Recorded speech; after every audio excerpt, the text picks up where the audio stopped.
Boom. Let's rock. All right. Welcome, everyone. Episode 14 of the Recovery Coaching Call. Oh, that just kind of flickered a minute. Okay. Hopefully that's not an internet issue. It is Wednesday, July 29th. Welcome, everyone. I hope everyone's having happy July. You know, it is summertime. Isn't it wild? It's halfway through the year. My goodness. Wow. All right. So for those of you who have not, is this anyone here first time to the recovery coaching calls? Great. So everybody knows what the deal is. All right. So what we're looking for here is a participant, someone who is currently struggling with something that we can help you coach, that I can coach you with, or an objective you are trying to accomplish and we can support you. Who would like to begin?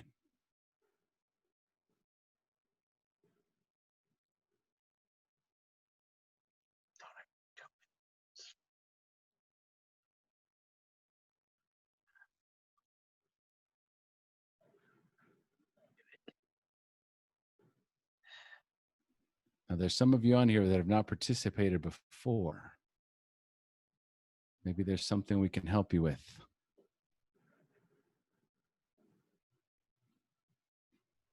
Don't be shy. I need a participant. I need somebody. Dustyn?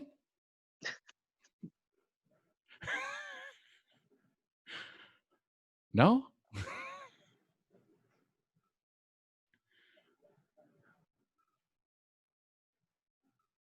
A goal, an objective, anything you're struggling with. Hear me? Dustyn, I can hear you, buddy. How's it going? It's going fantastic. How about yourself? I'm doing okay. How can we help? So I guess what I'm struggling with today is I guess deciding what to do moving forward, I guess, as far as whether to go sign up for college or keep doing what I'm doing now, or I guess I'm just feeling stuck with that. Okay. All right. So again, the options are go back to school or keep doing what I'm doing now. Which is? Electrical. Okay. Doesn't sound like you're very excited about electrical. No, not particularly. Not particularly. Okay. Dustyn, what do you want to do? Something along the lines of psychology. Something to help people. Kind of like the idea of coaching and this really intrigues me. And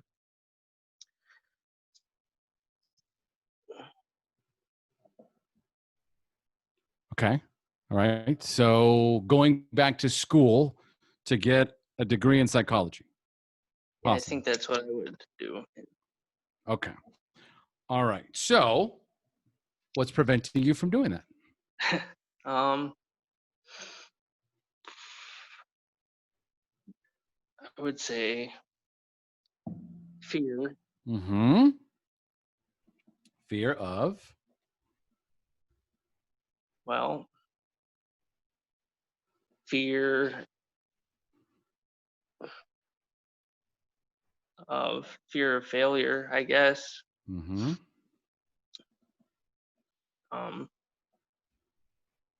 That I won't be, able to do it, and I'll have to hold down some kind of job, obviously at the same time. Mm-hmm. Okay, so we have a big picture item. We have the what. The what is, I would like to go back to school and study psychology. Correct? Correct. All right. I'm currently employed as an electrician. Yeah. Okay. And I would like to transition. Okay. So, where are you in this path? If we were to look at where you are right now and the trajectory and ultimate goal being to get a degree in philosophy, psychology, where am I at in Right. the process currently? Waiting for my high school to send the transcripts to the college Okay. and go from there. Like all my financial aid stuff is, as far as it can go right now, and application is in, and yeah. Okay, so you have done the work. Right. Okay, you've put in your application, financial aid, you've got your high school transcripts in motion. Is there anything else that you could do at this time to move you closer?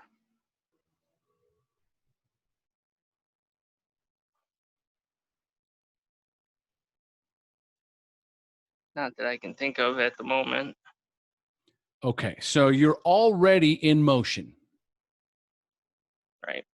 So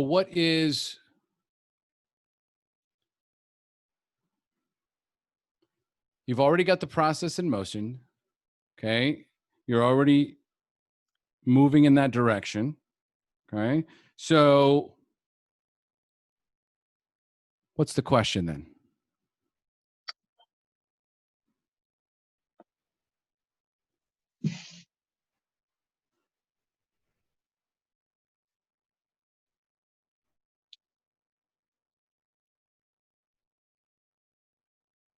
I guess I don't really have a question per se. I'm just, I don't know, scared that I'm not gonna follow through with it. Ah, okay. Okay. So what you need is a little Tendency to accountability. tendency to do that. Yeah. Okay. All right. So in the past, you've had a tendency to start something and not follow through. Yeah. Is that correct? Okay. Correct. So what could we do to support you? How can we support you in this?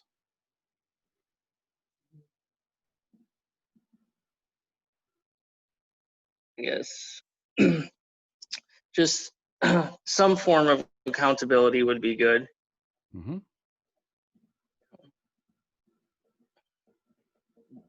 All right. So let's attack this from both fronts, right? Which will be you holding yourself accountable and us holding you accountable as well.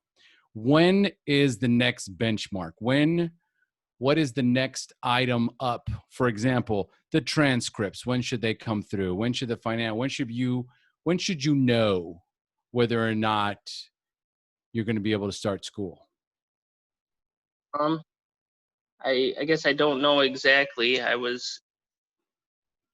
kind of been waiting on the high school to get back to me to um before I contacted the college again, I guess.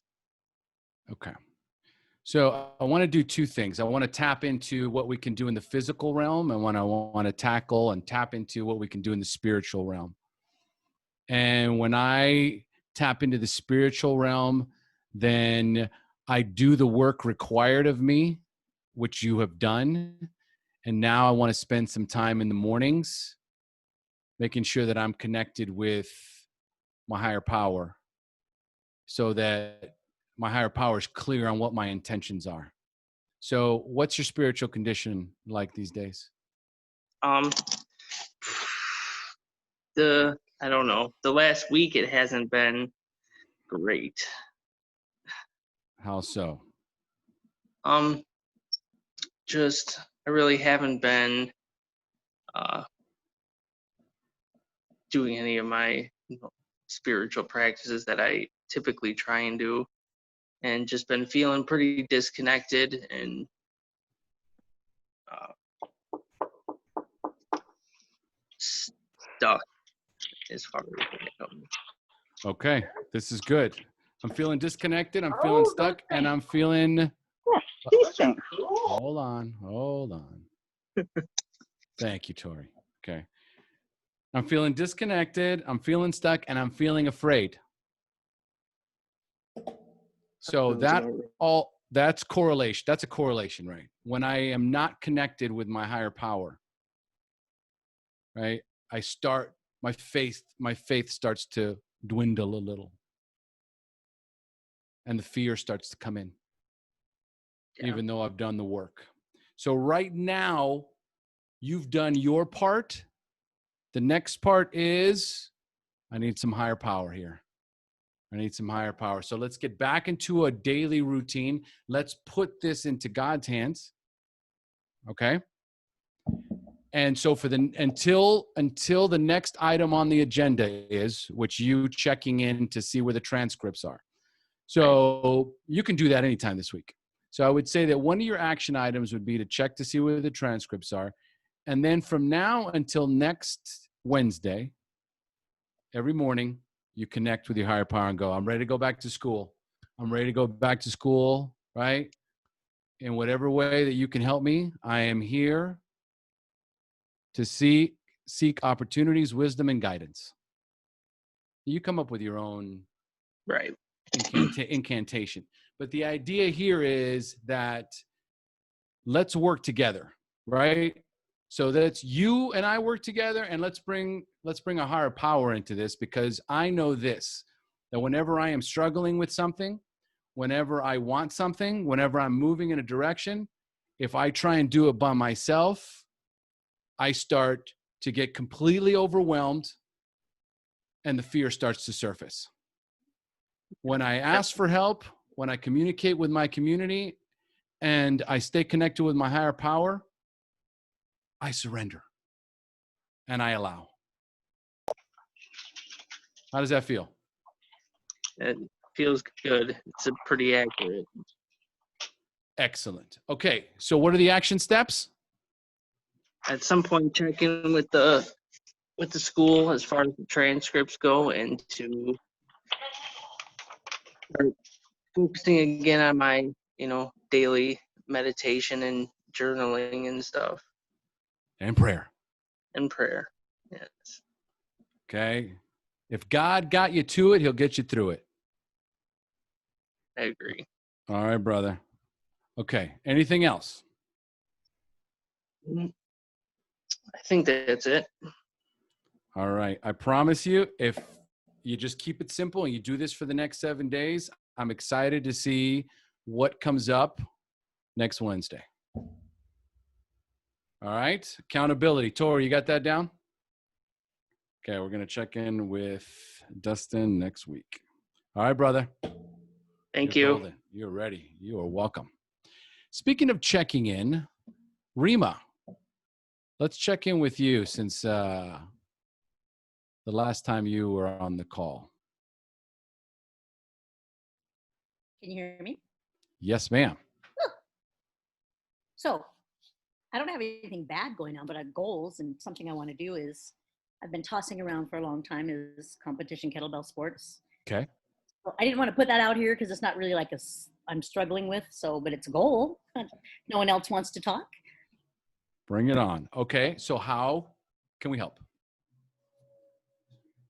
I think I struggle with Dustyn, where I get really excited about things, and then I kind of like get going and I jump all in. I don't know if he does that. And then I peter out.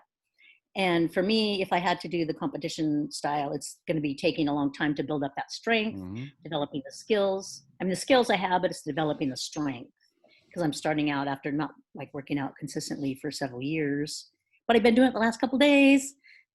And so that's just something, I don't know, how do I get there? How do I stay consistent? I'm not very compliant when it comes to follow these rules. Right. Okay. So success leaves clues. At some point, have you been successful with these kettlebell exercises? Oh yeah. I mean, I used to be very strong and athletic and had muscular development. And, that's another thing I'm talking to myself and focusing on. I'm strong, I'm athletic, and trying to talk to myself differently instead of saying, oh, I got to stop drinking, instead of focusing on what I need to stop doing. I'm working on focusing on what I want to achieve. So, and then I'm starting rock climbing, see if I like that, which I need to be strong with. So I have to correlate the two. If I can get stronger with my kettlebells, I can be better at rock climbing. If I decide this is a sport I want to follow, leaving my dog while I go rock climbing. Right. Okay. So in the past, how long did it take you to build up that strength and the muscle strength? Not very long, because I've always been athletic, going to the gym and stuff. So my, it's that muscle memory. It doesn't take long to build the strength back up. Give me a timeline, roughly. So from 6 months using a 25-pound bell to snatch with, I could do a 35-pound bell. Okay. All right. So what is it that you want to accomplish in the next 6 months? I think for me, I want to build my strength up first.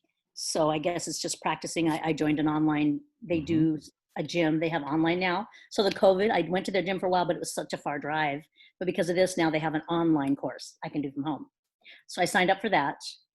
And so it's just building my strength up for now. Okay. And so, go ahead. Building my strength up, but in the areas of the competition is the snatch, the jerk, and the swing, the long cycle stuff. So using those exercises, but adding like mobility and flexibility, kind of making sure I do some of that stuff too. So I don't know, that's just my goal, is to build my strength, to get strong. Okay. So what is the challenge for everyone these days? That there is a new normal. And the new normal is that we do everything online now versus having the camaraderie and the connection of going to a gym. So let's just acknowledge that the main struggle here with accountability, no, because I started doing that several years ago. I would prefer, once I used to be a gym rat, and then I got my kettlebells, and with the dogs, I would work out at home. So I consistently worked out at home with DVDs and programs. So that's not a challenge for me. It's actually a benefit for me. That helps me stay more consistent because it's right there in my front room. I can get up, walk the dog, work out. And I don't have to drive anywhere. How did you stay consistent before? I don't know. I just did. It was something I needed. Okay. I just seen the benefits of getting. Don't worry. Okay, people popping in and it was just a mindset. It was a mindset. What was the mindset? I think that I'm strong. I love to work out. People saw me as, oh, you're always strong. You're always working out. And I kind of fed on that when people could see that. And that was reinforcement, but I enjoy it too. There's something about kettlebells that is really enjoyable to me. It's clean and efficient and fast. You don't have to rest between sets and do 5 sets of, bench presses. You can switch around and you get the anaerobic and the aerobic muscle. You get them both. Okay. So, but the question here is, how do I stay consistent? I did then, but that's the thing. Because of the drinking taking over my life, I stopped being consistent. So for me, being consistent will go in hand with not drinking. Okay. So the mindset before, you mentioned mindset. What was the mindset before? What's the mindset now? The mindset now is, before I had more confidence in my ability because I just worked out. I liked it. It's something I do. But now I don't have that confidence. I feel like I'm going to do really well and then I'm going to start drinking again. And I worry, I'm going to start drinking or I'm going to want to. So I'm trying to just really focus on what I want as opposed to what I'm struggling with. So I've just done that in the last couple of days. And you talked about the spirituality. It's like when I go to God every day and, talk to him and ask for his help, I'll do really well. And then I'm like, oh, I'm doing really good. And then I stop and then I fall off.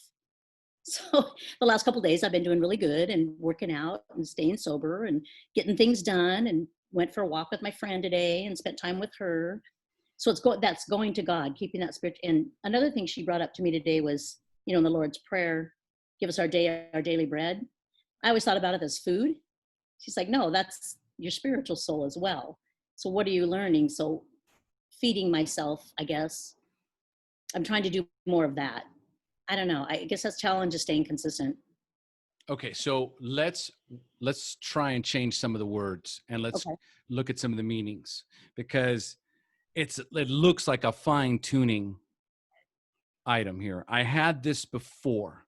I Mhm. know what to do. I know how to do it. The mindset before, I was confident. I was strong. Right? I was motivated. Yes. Okay. And so now what it sounds like is you are comparing this Rema to the old Rema. Okay. Yes. Okay. And when we compare ourselves to others, right, what does that do? Makes us feel less, I guess, because there's always going to be someone better than us. Including ourselves. Yeah, I was 10 years younger. Yeah, there was a younger, stronger, fitter version of me, and I'm comparing myself currently to that version of me. I cannot live up to that expectation currently. Okay. And so what I have to do is I have to become softer and a little gentler and a little more loving with this Rema. Okay. And go, okay, Rema, I know we can do this. I know we can do this. We've been there before. Okay. It's not going to be overnight. It's not going to be overnight. So even though we want to be consistent and we show up and we lift the kettlebells, it feels a little more sore and it doesn't feel like I can lift as much. Maybe I'll never be able to do it again. And so the negative self-talk starts to come in. The inner critic starts to take over. Okay. Right? So at that point is where I have to recognize that the inner critic has showed up. Okay. And step in and say, whoa, inner critic. Okay, I know where we're at. And I know what we've been through. We've been drinking and we haven't been working out and we're being a little hard on ourselves. Okay. That makes sense. We're not going to give up. Oh, Not going to give up. Hell no. Hell no. Hell no. There you go. All right. I just have to feel comfortable with carrying a dialogue with myself that is positive, Okay. because I'm currently carrying a dialogue that is negative. When the subject you should be able to do this. You used to be able to do this. Yes. So the mindset, as soon as mindset comes up, I go, oh, mindset, which means there's some language in there. Okay. There's a conversation happening. Let's identify what the conversation is, right? And let's have some positive, integral communication, which allows me to embrace and accept that some things have happened in my life, some time has gone by, and I'm going to need a little bit more, I'm going to need a little time and a little patience before I can get to where I was before. But there's no reason why, unless you've thrown your back out or hurt your arm, that you can't get back to where you were. Okay. Even age you don't think age makes a difference? Age is bullshit. Age is in your mind. Okay. And if you believe that that's true, whether you believe it is or you believe it isn't, it's true. Yep. Everything boils down to whether you believe it is or if it isn't. Okay. And if you believe that you can get back to where you were at, I believe you can get there. Back to and better. Could be. Could be. Could be. Could be. How do I know? I don't until I get into action. Okay. So all we need to do right here is change the language. That's all. Yeah. That's all that needs to change. There's a lot of language going on there. There's a lot of language going on there. I just got to, whoa, easy does it, right? Pretend like you're riding a horse. The inner critic is like a horse, okay? If he starts going too fast, pull on the reins. Whoa, easy does it, inner critic. Whoa, easy does it. Easy does it, right? We can do this. We can do this, right? Baby steps going back. I've done it before. I can do it again. Okay. How does that feel? Feels good.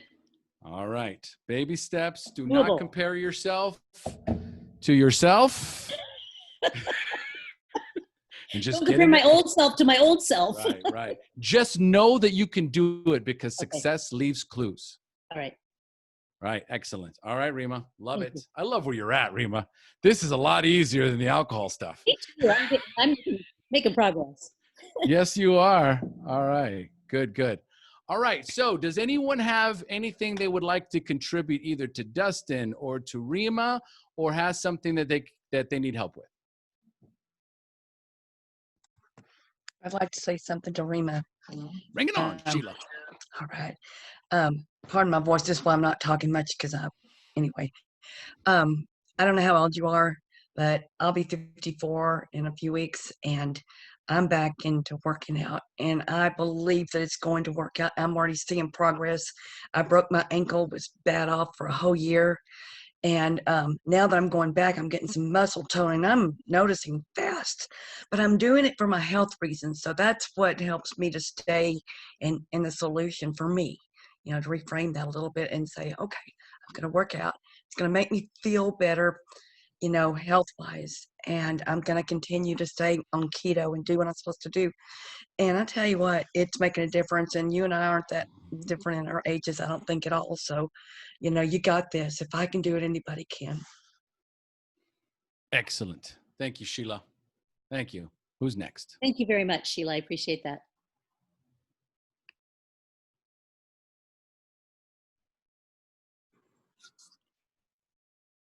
Cori.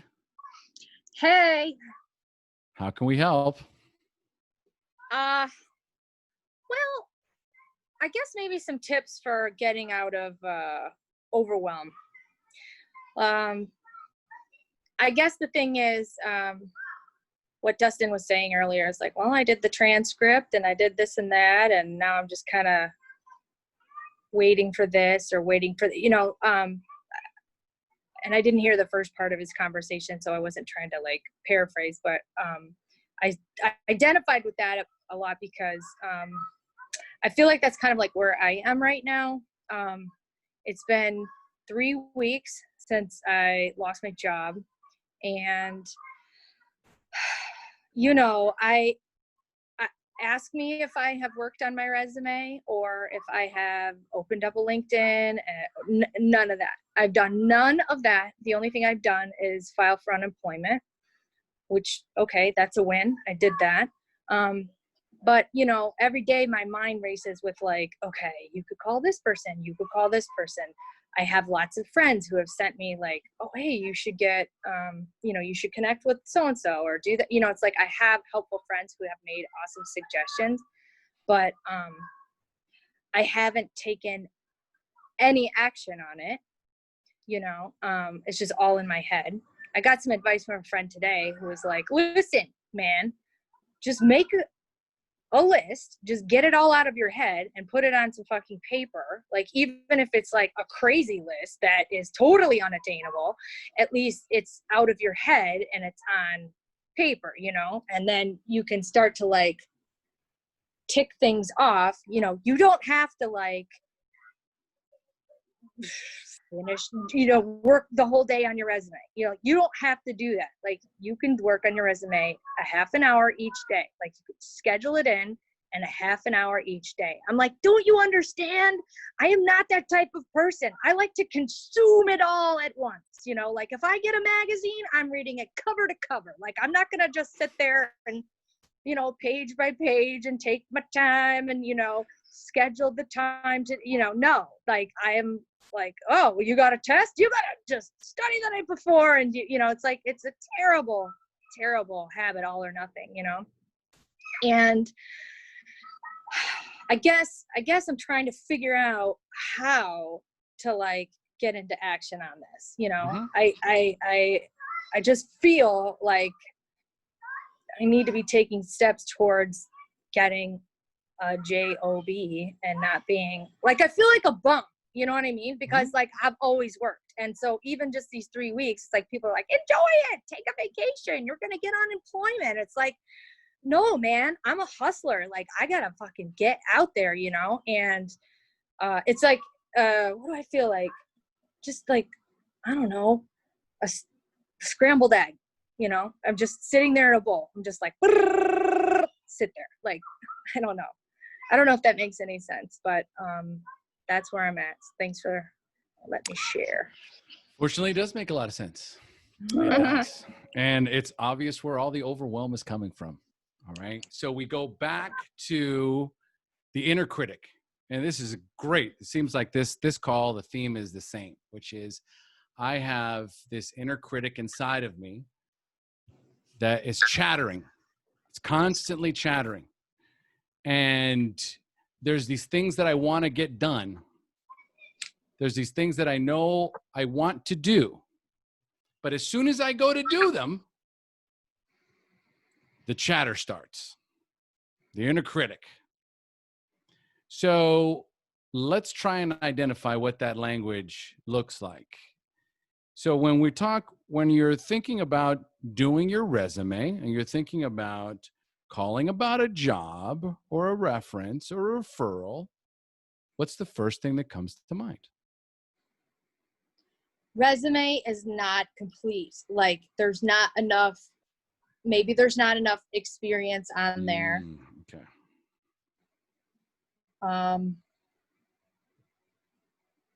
It's just, I don't know, I guess I've built it up in my mind. Like you haven't worked on your resume in more than 2 years. It's super outdated. What are you even going to put on there? Like you sit there and go through, like you schmoogle a bunch of things like how to make an awesome resume. And it's like, boom, a million fucking different ideas pop up. And you're like, I don't know what to put on here. Like, I don't want to be dishonest, but I don't want to like seem like a know-it-all. And I don't want to build myself up to what I can't deliver. But then I still want to get looked at. And so then I just don't do any of it. So sorry, that's a long answer to your simple question there. No, you are. This is the same as with Rema. I'm comparing myself to the old version of me. I'm looking at my resume now, and I'm looking at the gap, and I'm going, oh, well, this is no good. This is never going to get me anywhere. What's the point?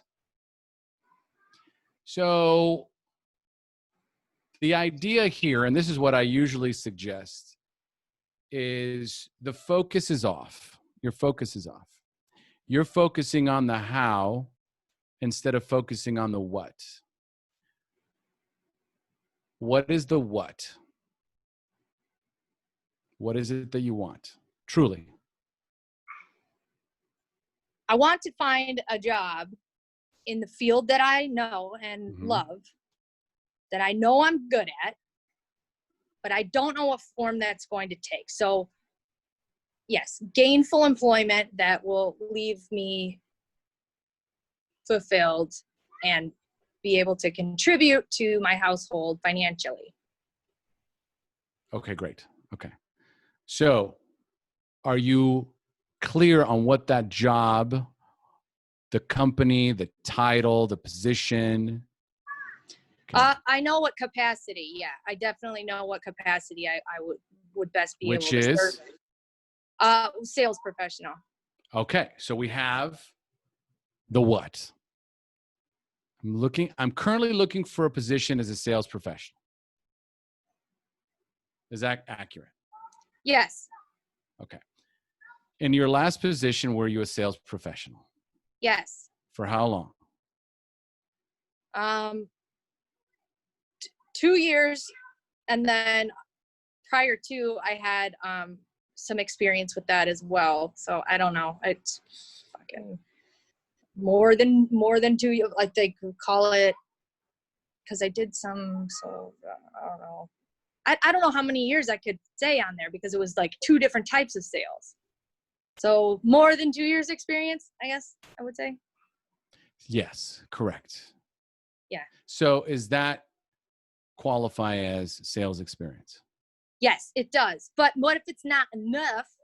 Okay, great. So I'm getting stuck where? In the what? I'm getting stuck in the like what if. Yeah, the what ifs and the how. Okay. It's the same as with Dustyn. If I lose my faith in myself, in my higher power, in my own experience and knowledge, then I go right into fear. It's very simple. I am afraid because I have lost my faith. Well, it's a big blow to your ego to like, you know, lose your job. You know what I mean? Like, Yeah. You know what's another blow to your ego? What? Getting rejected. yeah. Well, that's Oh, essentially what it is. Oh, well, yeah. Oh, Yeah. God forbid. Oh, Not, I'm afraid of being rejected. Yeah. Yeah. Okay, so the itty bitty shitty committee is taken over. I am already future tripping. I am projecting. I'm creating all of these stories in my head. None of them have any merit whatsoever because I haven't put out one resume yet. Yeah. All fantasy. All fantasy. Okay, can we agree that you're living in fantasy land? Totally. Okay, great. So we need, just like Dustyn, we need baby steps. He's already done. Okay, I sent my transcripts. I got my financial aid. I've done 3 things, right? And I'm waiting. The only thing action he needs to take is follow up. So he had enough faith in himself in the beginning to do the baby steps, the 1, 2, 3s required to get from the first step to the second step. So where you're at right now, Cori, let's forget about the job. Let's forget about that. That's too far in the future. What's the first thing that I need to accomplish right now? Assuming that if I were to do it, I'm going to get the best job ever. What do I need first?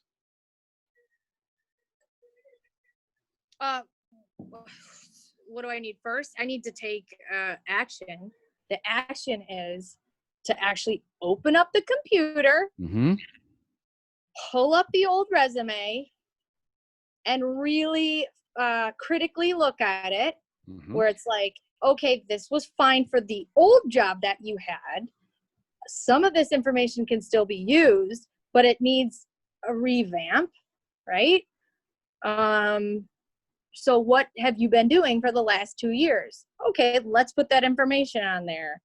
But don't get lost in the weeds about like, well, what should I put on there? Should I put my number? Should I put my what? You know, like don't. Imposter syndrome. Bleh. Imposter syndrome. I can't finish my resume because I'm not quite sure what to write since I got fired. Yes. Okay. All right. Sorry. See? Okay. Okay. Yeah. All right. Breathe. It's going to be okay. I got you. Right? Okay. This is the blockage. The blockage is I got fired. I'm not good enough. Can't put this down on my resume. So what do I make up for the last 2 years? Do I make up a job? Do I just extend the other dates? I can't. No, I have to be honest. Because I did work really hard at that job and I did accomplish some things. But what is the story that it's going to be? It's like, well, why did you leave that other thing? You know, like. Why did you get let? Okay, let's do a mock interview. Cori. I'm not ready for that. So Cori, what was it? What happened that they let you go at your last employment? I mean, should I use the pandemic? First of all, remove the word should. Okay. And then number 2, just give me the facts, just the facts, ma'am. So Cori, why were you let go at your last employment? Well, first of all, they don't even have to know that I was let go. They don't have to know that. That's not legal for them to know that. It's just like, they can only confirm that you worked there, not, you know, the reason that you left. Only your dumbass can say that at the interview. So I could definitely be like, well, you know, it wasn't really a good fit. Which is true. Yeah, well, that is totally true. It wasn't a good fit. Keep rolling with that. It wasn't a good fit for me, and I'd like to. It seemed like it wasn't a good fit for me, and I wanted to learn and grow and expand into other different sales opportunities or something, something along those lines where it's like, Done. Stop right there. That's it. Less is more. Yeah. Perfect. There's your sound bite. Good thing this is recorded. Okay. Sound bite. That's it. That's it. You're ready. You're ready. Cori, you're getting in your head. And for all of you guys that are listening right now, the imposter syndrome is a real deal. And what happens is that we are harsher on ourselves than anyone else will be. And you're judging yourself. You're judging yourself. And so you're automatically imagining yourself being in an interview and having to defend yourself. And more importantly, it's like, wow, man, I got fired. What does that mean about me? What does that mean about my future? What does that mean about me as a sales professional? And you're getting caught up. And you know what the truth is. It was no longer the right fit. You were not serving them, and they were no longer serving you. It stopped being a mutually beneficial position. When we soften the language, we soften the emotional state. Does that make sense? Definitely. And also make the list though, right? Because if all this stuff is rattling around inside, I should make a list. Journaling. Even if it's crazy. Journaling and list writing and getting it from, this is why I always have pen and paper in front of me, Cori. It's magic. It's magic. The most successful people on the planet all journal, all meditate, all have a morning routine. It's what I always recommend.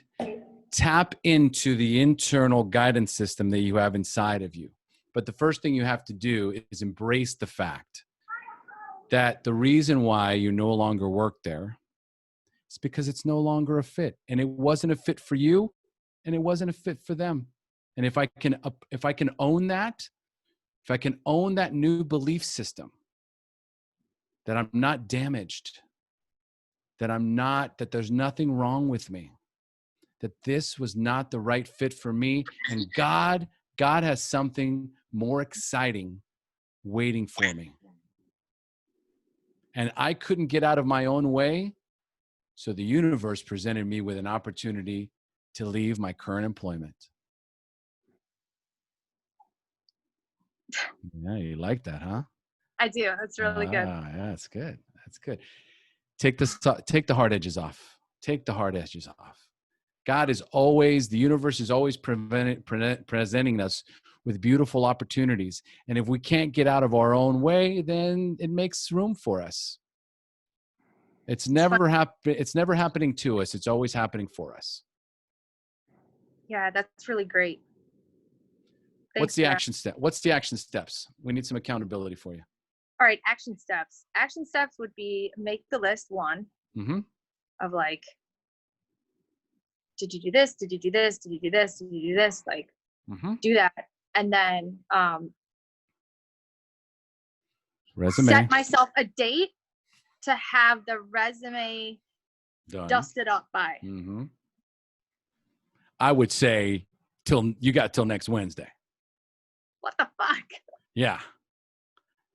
You got one section to do. Get out of your head. Well, what if I want to change the whole thing and it looks like crap? Okay, send it to me. Okay, right. You got till next Wednesday. You send it to me beforehand so I can review. Okay, and I need to set up a LinkedIn, which I've never done before. I do have a picture, but I don't know how to make myself not look like a dumbass. And I think I'm overthinking the LinkedIn because my husband told me you can just set one up and then friend a bunch of your actual real life friends, and then they will accept you. And then, it's easy. But you are way overthinking this thing. Because employers look at that. They're like, what, does she have a LinkedIn? I fucking don't have a LinkedIn. Look at Tori. If you set up a Facebook, you can set up a LinkedIn. FYI, Tori, Cori's off of Facebook. I'm like, who's Tori? Go to LinkedIn, find somebody's account, copy it. Okay. Okay. This is not rocket science. Everyone does this. It's called modeling. All right. Cori needs some support. Who would like to support Cori in this time? Kelly. So can you hear me? Yes. Mm-hmm. Awesome. What I would say to you, Cori, is that you have to remember that you are kind of in the catbird seat right now, because almost every employer, every hiring manager is having trouble finding great people who want to come to work and want to work hard. It is so hard to find good salespeople who have the competencies that you can't teach. So people who have emotional intelligence, people who are confident, well-spoken, who know how to structure themselves. Those are things that don't always show up on a resume that are going to come out from you when you're in the interview. So just like Omar said, don't make it harder than it has to be. Go out on internet and Google other salespeople's resumes and find things that apply to your work experience and figure out how to show metrics and things that you have accomplished in your background. And then once you get your foot in the door, you're going to be confident, you're going to be well-spoken, and it's all about marketing your past jobs. I have switched careers multiple times. I've reinvented myself, and it's all how you deliver that to that person that you're sitting across from. You don't need to give them any more information than we tend to talk too much. You just stop, you answer the question, and you move forward. So, and rehearse it with other people, rehearse it in the shower until you feel comfortable. You can do this. Absolute gold. How does that land? That was awesome. Yeah, you're right. Like in my mind, I'm like, what do I say at the interview? Like, I'm going to have to defend what actually happened with this other account and blah, blah, blah. And it's like, they don't even need to know the reason you left. You're making this all up in your mind. They're never going to ask that. Maybe they will. I don't know. But I don't think they can legally do that. I don't know. This is what's important about being vulnerable and asking for help in anything, Cori, because what we believe to be true in our own mind in many cases is exaggerated, to say the least. So the idea is to get out of your own way. Less is more. Who else has support or suggestions for Cori? I have a suggestion. Hey, Brandy. I don't know if you guys. Hey, Brandy. Hi. There's a TED Talk, and it's a pretty famous TED Talk. I can't remember the name of it, but she does power positions. Do you guys know what I'm talking about? Mm-hmm. You remember what her name was? I watched that video before I went in for an interview a couple of years ago, and it helped so much. Just like the body language, like you make yourself big when you're feeling nervous or uncomfortable, and it like when you change your body state, you change your mind. And after I did that right before my interview, and I got the job, and I feel like it really helped. So that might be worth watching. I can't remember. I think if you just typed in power positions, it would come up on YouTube. Power position TED Talk. Okay, I'm writing that down. Okay, and so here's one that's real quick, fast, Superman pose. So if you remember, or if you picture the usual picture of Superman, where he's standing on top of something, okay, and he's got his fists in his side, and he's got his chest out, right? That's the Superman pose, right? So as you're about to go into an interview or have a conversation or whatever, you need that extra, jolt of energy and enthusiasm. Okay, then for like, I think you can do it for as little as 30 seconds, right? So might as well just put a stopwatch for 2 minutes and just stand, right? Even in front of the mirror, right? Because you're going to look kind of ridiculous, right? But at the same time, right, you're reminding yourself, and if you can laugh, even better, right? Superman pose, right? And then go, I am ready. I am ready for this interview. I am ready for the questions. I'm ready for this job. And if this job is meant for me, then I will have this job. So together with voice inflection, with stance, with breathing, okay, even like jumping jacks, all that stuff, it works. Okay, it gets your blood going, gets your energy up, and more importantly, that Superman pose increases your confidence like through the roof. And that's what you need. You need to be able to walk in to any situation with that eye of the tiger. All right. So great suggestion, Brandy. All right, Cori, that's also your task. TED Talk, power poses, right? TED Talk. Practice. Thanks, Brandy. Ooh, Rocky music in the headset too. All that stuff works. When you watch these movies and you listen to the scores, it does something emotionally to you, to all of us. It's for a purpose. Everything has a purpose when you're watching a movie.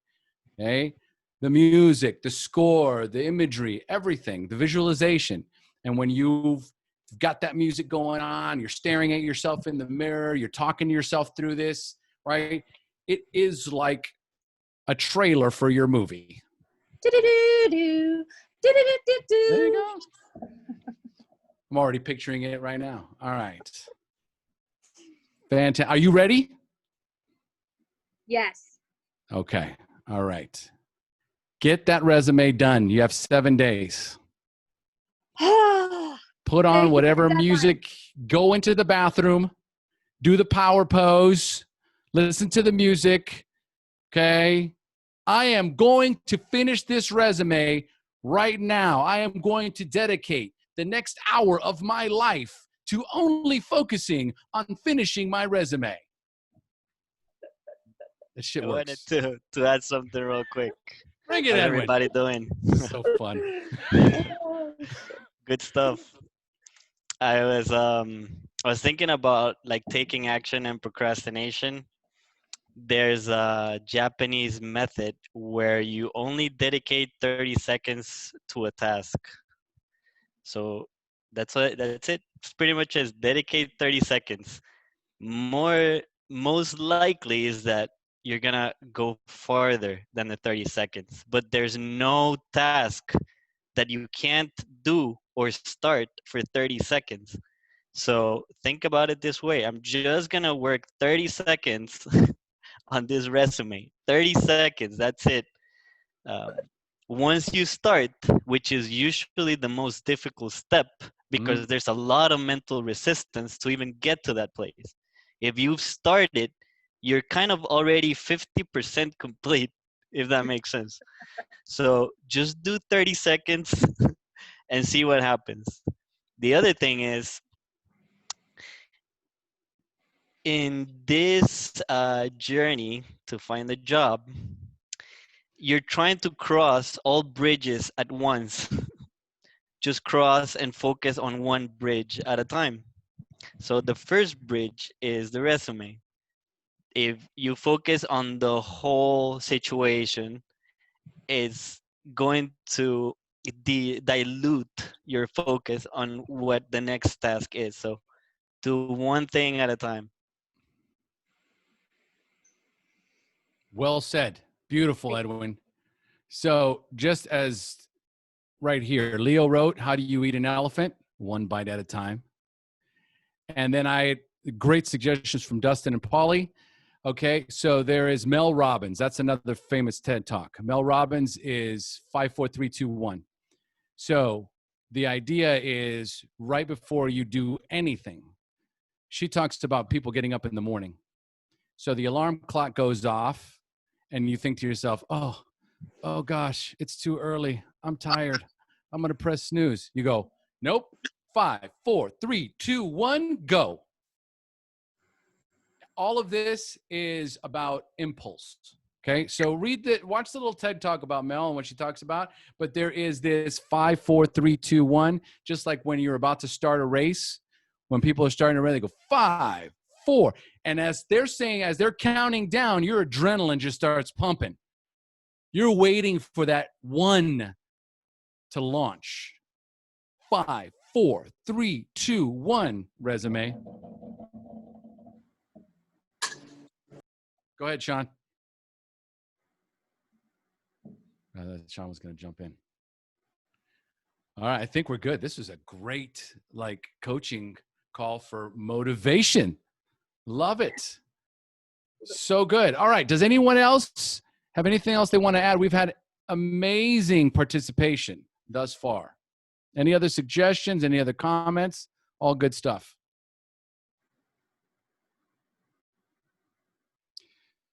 I think that's it.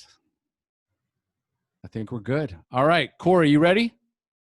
I'm ready. I'm glad to have a deadline now.